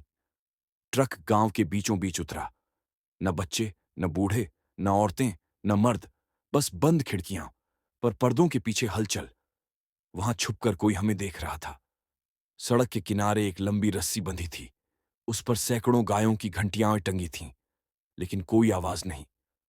घंटियां मौन थीं। चंदन फुसफुसाया, ये घंटियां क्यों चुप हैं? मैंने कहा, क्योंकि यहां आवाज का मतलब है बुलावा, और बुलावा केवल भाव से होता है, किसी ध्वनि से नहीं। यहां ध्वनि नियम तोड़ देती है, यहां वाणी अपराध है। चंदन की आंखें डर से चौड़ी हो गईं। वाणी अपराध, मैंने कहा। कुछ स्थलों में बोलना धर्म है, कहीं चुप रहना धर्म। यहां चुप्पी धर्म है, क्योंकि यह गौ धर्म का गांव है। यहां गायों की मौन स्वीकृति ही पूजा है। चंदन कांप गया। तो हमें भी चुप रहना होगा, मैंने धीमे से कहा। हां, अब हम बोलेंगे नहीं, हम सिर्फ देखेंगे। अचानक सफेद आकृति गायब हो गई। न आगे, न पीछे, न बगल में, जैसे वह गांव में समा गई हो। और तभी सड़क के दोनों ओर की खिड़कियां धीरे धीरे एक साथ खुलने लगीं। कड़क, कड़क, कड़क, एक एक करके। हर खिड़की के पीछे से आंखें झांक रही थीं। आंखें बिना भाव की, जैसे उन्हें डर नहीं, बल्कि डर का ज्ञान है। ट्रक रुक गया, बिना किसी आदेश के। चंदन मेरे कान में फुसफुसाया, गुरुजी, हमें अब क्या करना है? मैंने धीरे, बहुत धीरे सिर झुका दिया, और वह ही उत्तर था। हमारे लिए अब मौन पूजा शुरू हो चुकी थी। गांव में हर खिड़की खुल चुकी थी। अंधेरा था, लेकिन उन खुली दरारों में आंखें थीं, सैकड़ों आंखें। वो बोल नहीं रही थीं, वो सिर्फ देख रही थीं। हमारे ऊपर नहीं, हमारे भीतर, जैसे वे किसी परीक्षा का जवाब पढ़ रही हों। चंदन धीरे धीरे कांपता हुआ बोला, गुरुजी, लोग हमें ऐसे क्यों देख रहे हैं? मैंने धीमी कड़ी आवाज में कहा, उनकी निगाह डर की जांच करती है। जो डर से भागता है यहां रुक नहीं पाता। जो डर को स्वीकार करता है वही इस गांव से गुजरता है। ट्रक बंद था, पर इंजन ठंडा नहीं हो रहा था, जैसे ट्रक भी मौन में जप कर रहा हो। गांव में किसी के कदमों की आवाज नहीं, न किसी बर्तन की, न हवा की सरसराहट। यह मौन मृत था या जीवित, ऐसा लगता नहीं था। यह मौन नियम था। चंदन ने धीमे से कहा, अगर हम बोलें तो? मैंने उसकी आंखों में सीधा देखते हुए कहा, तो हमारी यात्रा यहीं समाप्त। चंदन डर गया। समाप्त मतलब हम मर जाएंगे? मैंने शांत मगर गहरे स्वर में कहा, मृत्यु सिर्फ शरीर की नहीं होती चंदन। डर से भागने वाला बिना बोले भी मर सकता है। भय के आगे हारने से बड़ी कोई मौत नहीं होती। उसने गर्दन नीचे कर ली। वह समझ चुका था, अब बोलना पाप है। हम ट्रक से नीचे उतरे। कोई व्यक्ति सामने नहीं आया, पर खिड़कियों में छुपी आंखें हमारे हर कदम को तौल रही थीं। हर कदम धड़कन से जुड़ा, मन से तौला गया और भक्ति से परखा गया। हमारी चाल अब सामान्य नहीं थी। हम दर्शन में चल रहे लोग थे, यात्रियों से अधिक, साधक से कम। सड़क के केंद्र में एक पुराना कुआं था। उसके चारों ओर गायों के छोटे छोटे निशान दर्ज थे, कुछ ताजे, कुछ सदियों पुराने लगते, जैसे यह कुआं गायों का तीर्थ स्थान हो। कुएं के ऊपर लकड़ी की लंबी घंटी रस्सी लटक रही थी, सूखी, बिना हिली हुई, पर ऐसी जैसे कोई उसे पकड़कर बैठा हो। उस पर कोई हवा नहीं चल रही थी, फिर भी रस्सी के अंतिम छोर पर लगे पत्थर पर धूल नहीं थी। चंदन धीरे धीरे फुसफुसाया, क्या यह भी पूजा है गुरुजी? मैंने सर हिलाया। यह मौन की घंटी है, इसे कोई बजाता नहीं, यह खुद बजती है जब कोई योग्य हो। चंदन ने डर और आश्चर्य में पूछा, योग्य कौन? मैंने कहा, जो डर से भागे नहीं, पर डर को मारना भी ना चाहे, जो डर में जिए, डर से बाहर नहीं, डर के साथ चल सके, वही योग्य है। हम कुएं के पास खड़े हुए। अचानक कुएं के अंदर से पानी नहीं, गायों की घंटियों की हल्की आवाज सुनाई दी। छन्न, छन्न, छन्न। आवाज धीमी थी, इतनी धीमी कि जैसे हवा से नहीं, नीचे की गहराई से आ रही हो। चंदन झटके से पीछे हट गया। उसी पल सफेद आकृति जो हमारे साथ चल रही थी, अब कुएं के किनारे खड़ी थी। न सिर झुका, न उठाया, बस स्थिर। उसकी उपस्थिति ने गांव के हर घर की खिड़की के पर्दे हिलाए नहीं, स्थिर कर दिए। अब किसी की आंख भी नहीं हिल रही थी। सभी दृष्टियां ठहर गईं। चंदन ने डर से मुझे पकड़ा। गुरुजी, ये सफेद चीज कुआं क्यों देख रही है? मैंने धीरे से कहा, क्योंकि इस कुएं में स्मृति है, गायों की, पूजा की और भय की स्मृति। चंदन डरते हुए बोला, क्या स्मृति में भी शक्ति होती है? मैंने कहा, स्मृति सबसे बड़ी शक्ति है। देह मर जाती है, आवाज मिट जाती है, पर स्मृति जीवित रहती है, भय के रूप में, पूजा के रूप में, भाव के रूप में। चंदन थरथरा गया। धीरे धीरे सफेद आकृति ने अपनी उंगली जैसी लंबी छाया उस घंटी रस्सी की ओर बढ़ाई, और बस छाया का स्पर्श होते ही घंटी बज उठी। टनन। इतनी गहरी ध्वनि कि कुएं का पानी स्थिर होकर एक ऊंची धड़कन की तरह गूंज उठा। चंदन घुटनों पर गिर गया, कांपते हुए बोला, यह घंटी खुद बज गई। मैंने कहा, नहीं, यानी हमें स्वीकार किया है। गांव की खिड़कियां एक एक करके बंद हो गईं। कड़क, कड़क, कड़क। अब गांव नहीं देख रहा था, अब गांव झुक रहा था। सफेद आकृति धीरे धीरे पीछे हट गई, मानो उसका काम पूरा हो चुका। ट्रक का इंजन अपने आप चालू हुआ। धक धक। चंदन पसीने में डूब गया। पूछा, गुरुजी, अब कहां? मैंने धीरे, दृढ़ता से कहा, अब धर्म के भीतर, जहां भय जन्म लेता है। चंदन ने कांपते हुए पूछा, क्या हम पूरा देख लेंगे? मैंने कहा, देखना नहीं, स्वीकार करना है। जो स्वीकार करे वही देखता है। हम ट्रक में बैठे। गांव पीछे छूट गया। घंटी एक बार और बजी। टनन। आशीर्वाद या चेतावनी। अब वही मार्ग था। ट्रक अंधेरे में आगे बढ़ा। अब सिर्फ डर नहीं, डर का धर्म हमें ले जा रहा था। गांव की मौन घंटी की प्रतिध्वनि अब भी हमारे भीतर लहर बनकर घूम रही थी। ट्रक अंधेरे की सड़क में धीरे धीरे आगे बढ़ रहा था। गांव पीछे छूट गया, लेकिन उसका मौन हमारे साथ आ गया था। चंदन अब उतना नहीं कांप रहा था। उसका चेहरा घबराया हुआ नहीं, बल्कि गंभीर, अजीब रूप से स्थिर था। वह धीरे से बोला, गुरुजी, ऐसा लग रहा है कि हम चुप होकर भी किसी से बात कर रहे हैं। मैंने शांत स्वर में कहा, हां, चुप्पी भी संवाद है। डर की भाषा हमेशा मौन होती है। चंदन ने सांस खींची। और हम अब डर से बात कर रहे हैं। मैंने कहा, अब डर हमें नहीं डरा रहा, अब डर हमें सिखा रहा है। सड़क के दोनों ओर अब पेड़ नहीं थे, घास भी नहीं, सिर्फ खाली धरती, जैसे कोई भूला हुआ मैदान। आसमान बादलों से ढका था, पर वही बादल नीचे उतरते दिख रहे थे। पहाड़ों की परछाइयां नहीं, बल्कि धुंध जैसे छाए हुए अवशेष। ट्रक एक लंबे उतार पर जा रहा था, जैसे अंधेरे का कुआं हो। न रोशनी, न आवाज, सिर्फ ट्रक का कंपन और चंदन की शांत सांसें। चंदन ने धीरे पूछा, गुरुजी, क्या हमें पता है कि कहां जा रहे हैं? मैंने कहा, नहीं, और यही सही है। जहां पता हो, वहां डर नहीं होता। जहां अनजाना हो, वही भय का जन्म स्थान होता है। अचानक सामने हल्की रोशनी दिखी। न जोत, न बल्ब, न मशाल, बस एक आभा, जैसे जमीन से निकलती हो। ट्रक धीरे धीरे उस रोशनी की ओर रुका। अब हमारे सामने एक लंबा, गहरा खड्ड जैसा रास्ता था। उस खड्ड के किनारे मिट्टी जली हुई लग रही थी, जैसे किसी समय यहां बहुत कुछ जला हो। किसी देह की नहीं, पर किसी भाव की। चंदन ने कांपते हुए पूछा, गुरुजी, ये जगह कैसी है? मैंने कहा, यहां भय पैदा होता है। यही उसका जन्म स्थान है। जहां मन खाली होता है, जहां कोई कल्पना नहीं, जहां आशा भी नहीं, वहीं से भय जन्म लेता है। हम नीचे उतरे। धरती गर्म थी, जैसे किसी तपते योनि पर खड़डिढे हों। न हवा, न आवाज, बस आश्चर्यजनक सन्नाटा। खड्ड के अंत में एक पत्थर का गोला था, गाय की खाल जितना मुलायम, पर स्पर्श में ठंडा। वह किसी मूर्ति जैसा नहीं था। उसमें कोई नक्काशी नहीं, बस एक गोला, जैसे भ्रूण हो। चंदन डरकर पीछे हट गया। ये क्या है? ये देवता जैसा नहीं लगता। मैंने आंखें बंद करके कहा, ये देवता नहीं, ये बीज है, भय का बीज। हर भावना जन्म लेती है, पहले बिना आकार, बिना भाषा, बिना पहचान के। चंदन धीरे से बोला, तो यह डर अभी बच्चा है? मैंने कहा, भय कभी बूढ़ा नहीं होता। वह हर बार नया होकर जन्म लेता है, हर हृदय में, हर परिस्थिति में। चंदन की आंखें अब भय से कम, जिज्ञासा से ज्यादा भरी लग रही थीं। पत्थर का गोला धीरे धीरे धड़कने लगा, सांस की तरह। धक, धक, धक। चंदन ने अपना हाथ मुंह पर रख लिया। मैंने कोई प्रतिक्रिया नहीं दी। पत्थर जीवित नहीं था, पर वह अर्थ से भरा था।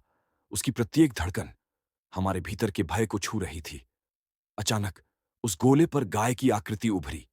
कोई देह नहीं, कोई चित्र नहीं, बस आकार, जैसे किसी ने हवा से गाय को तराश दिया हो। चंदन ने फुसफुसाकर पूछा, गुरुजी, ये गाय यहां क्यों दिखाई दे रही है? मैंने कहा, क्योंकि गाय भोजन भर की चीज नहीं, गाय भावना है। गाय भय और पोषण दोनों की माता है। भय पोषण करता है, अगर समझा जाए, नष्ट करता है, अगर उससे भागा जाए।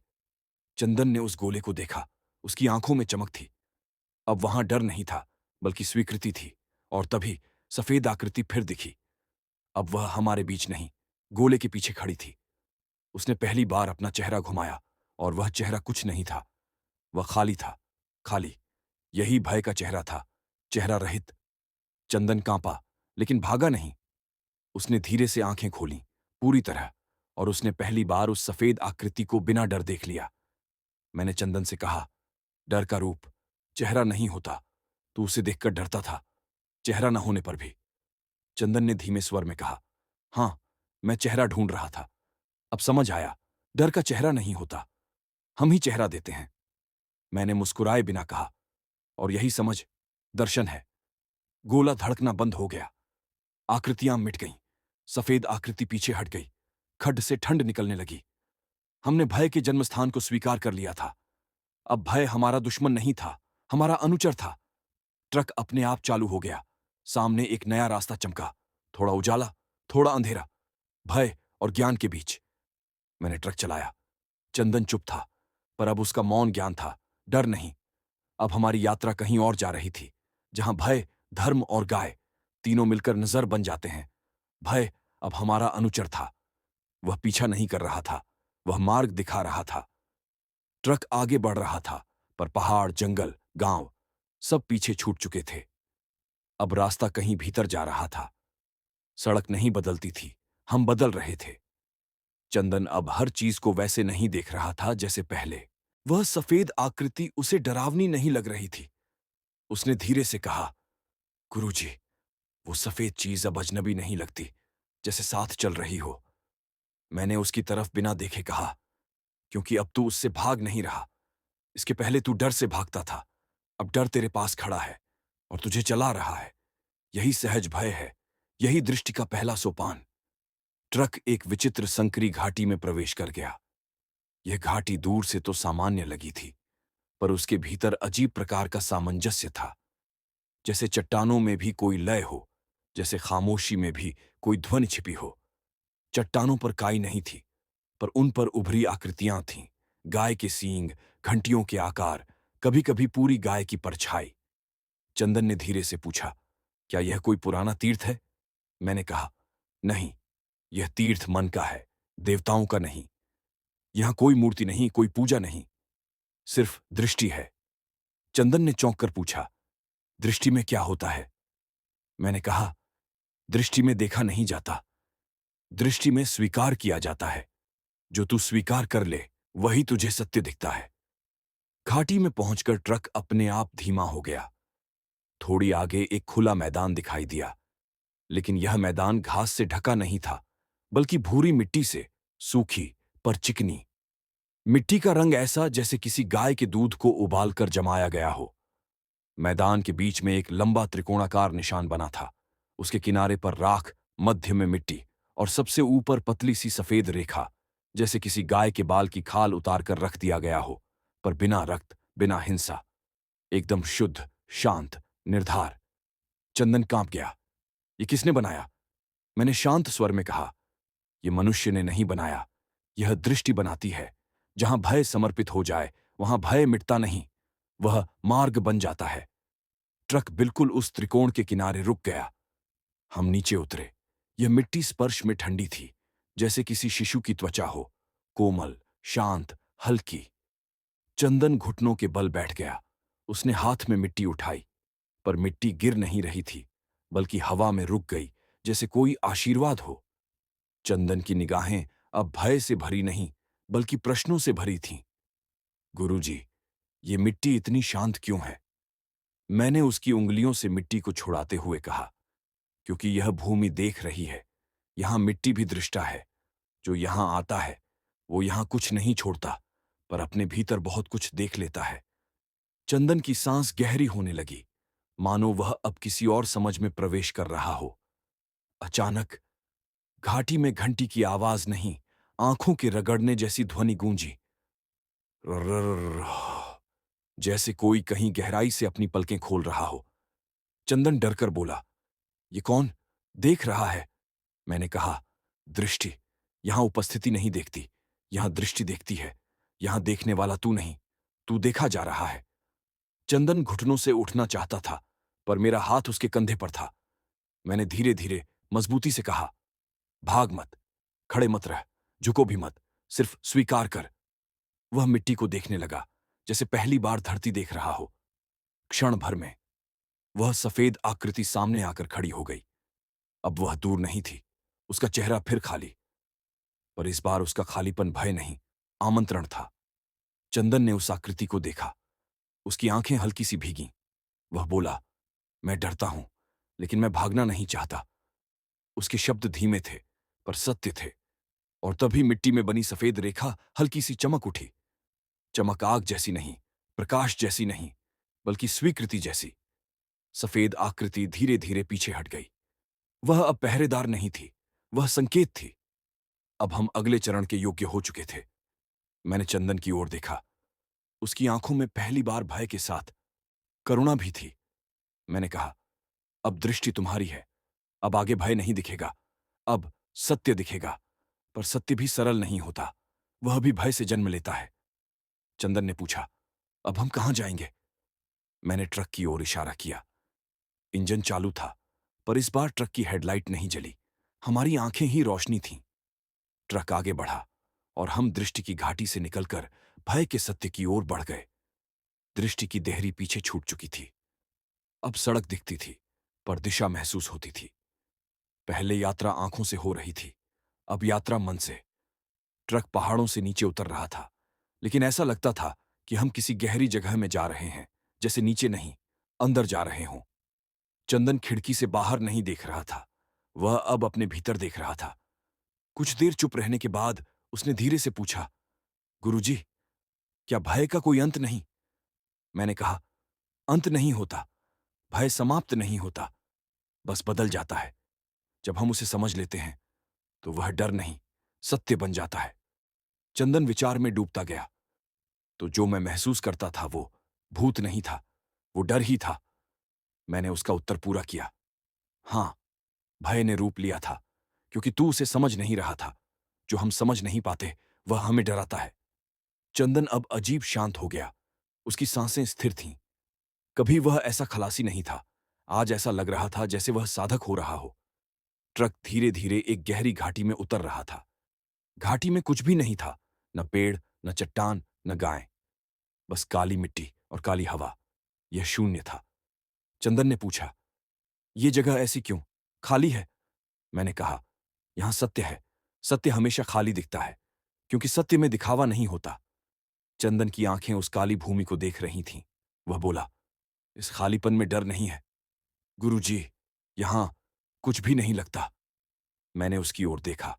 हां, यही भय का सत्य है, डर न होना। जहां डर न हो वहीं सत्य जन्म लेता है। ट्रक नीचे रुक गया। कोई सड़क आगे नहीं थी, सामने सिर्फ खाली जगह, मानो दुनिया खत्म हो गई हो। हमारे कदमों की आवाज भी मिट्टी में समा गई। यहां सुनाई कुछ नहीं देता था, जैसे प्रकृति ने हमें अकेले छोड़ दिया हो और कह रही हो, अब तुम और तुम्हारा सत्य। चंदन मेरे साथ चला। नीचे मिट्टी थोड़ी नरम थी, जैसे किसी चीज को ढककर रखा हो, पर वह चीज मृत नहीं लगती थी, बस छिपी हुई। चंदन के पैरों के निशान मिट नहीं रहे थे। दबाव नीचे जा रहा था, जैसे भूमि हमारे कदमों को याद रख रही हो। चंदन हल्के से बोला, गुरुजी, इस जगह में ध्वनि क्यों नहीं है? मैंने कहा, सत्य को ध्वनि की आवश्यकता नहीं होती, सत्य स्वयं मौन होता है। चलते चलते हम एक छोटे से ऊंचे ढेर पर पहुंचे। वह मिट्टी नहीं, राख नहीं, वह सूखा गोबर था। गाय का पुराना उपला, टूटा पर व्यवस्थित, मानो किसी ने उसे पूजा के लिए रखा हो। चंदन चौंका, यहां उपला, इतने खाली स्थान में? मैंने कहा, गाय का उपला सिर्फ ईंधन नहीं, यह स्मृतियों का पात्र है। आग में जलने पर यह गाय की ऊर्जा को मुक्त करता है, और अगर आग न लगे तो यह सत्य को संभाल कर रखता है। चंदन कांप गया। सत्य। मैंने उस ढेर से एक टुकड़ा उठाया। वह पत्थर जैसा भारी नहीं, फूल की तरह हल्का भी नहीं, मानो किसी विचार का भार हो। उसे छूते ही मेरे मन में वाक्य आया, जो देह छोड़ देता है वह स्मृति बन जाता है, स्मृति ही सत्य है। मैंने चंदन की ओर देखा। उसके भी हाथ अनायास उठ गए, जैसे वह उस उपले को छूना चाहता हो। छू लो, मैंने कहा, इसे छूना अपराध नहीं, यह तुम्हें जलाएगा नहीं, ये तुम्हें दिखाएगा। तुम क्या छिपा रहे हो? चंदन ने उपले को छुआ। उसकी आंखों में चमक आ गई, भय की नहीं, स्वीकृति की। और तभी घाटी के ऊपर बादल फटने लगे। बिजली नहीं, गर्जना नहीं, बस सफेद चमक, जैसे आकाश अपनी आंख खोल रहा हो। और वह सफेद आकृति फिर दिखी, लेकिन इस बार वह खाली नहीं थी। उसके चेहरे पर आकार उभरने लगे। आंख की जगह धुंध, माथे पर हल्की रेखा और होठों के पास धुएं जैसी मुस्कान। चंदन सांस रोककर बोला, गुरुजी, अब इसका चेहरा। मैंने शांत कहा, हां, क्योंकि अब तू डर नहीं रहा। अब भय को चेहरा मिल रहा है। डर का चेहरा हम देते हैं। आज तूने सत्य को देखा, इसलिए अब यह भय नहीं, तृष्णा बन रहा है। चंदन रो पड़ा, तो ये कभी भूत था ही नहीं। मैंने मुस्कुराकर कहा, भूत उनमें होता है जो खुद से भागते हैं। डर में देवता भी दिख सकता है, राक्षस भी। अंतर हमारे भाव में है, अदृश्य में नहीं। आकृति धीरे धीरे झुक गई, जैसे प्रणाम। उस क्षण हम भय के नहीं, सत्य के अतिथि थे। सत्य ने हमें स्वीकार कर लिया था। अब यात्रा बची थी। अब मार्ग बदलने वाला था। अब देह नहीं, भाव यात्रा करेगा। मैंने चंदन से कहा, अब हम वापस नहीं जा सकते, क्योंकि अब हम बाहर नहीं, अंदर की यात्रा में हैं। चंदन ने सिर झुका दिया। उसके शब्द नहीं, उसका मौन अनुभूति था। ट्रक फिर से चालू हो गया। अब हम अगली दिशा में बढ़ रहे थे, जहां सत्य अपना अस्तित्व दिखाएगा, बिना किसी भय के।